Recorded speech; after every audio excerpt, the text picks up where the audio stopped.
আমার পার্সে টাকা টাকা ছিল, কে নিয়েছে? কে আবার? তোর বউ। তোমার কাছে কি প্রমাণ আছে যে তুমি এসব বলছো? সিম্পল, তোমার ব্যাগ চেক করলেই জানা যাবে। হ্যাঁ এই তো পয়সা। আমরা চাইলেও পাই না, আরেকজন চুরি করে নিচ্ছে। চুপ করো, মিথ্যে কথা। এনে পয়সাটা তুই রাখ। ভিখারি ঘরের মেয়ে না তো আর কি করবে?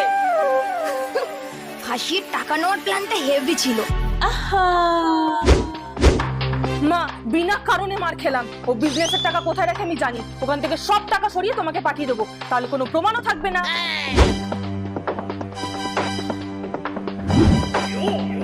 টাকাটা নেবো আমি, আর কেস খাবে বৌদি। আমার ফাইলের টাকাগুলো কোথায় গেল? তোর বউকে জিজ্ঞেস কর, এতক্ষণে মনে হয় ব্যাগকে সাইডে করে দিয়েছে। প্রমাণ আছে আমার কাছে। কি প্রমাণ? এটা এবার তোমার না, আমার প্ল্যানিং ছিল।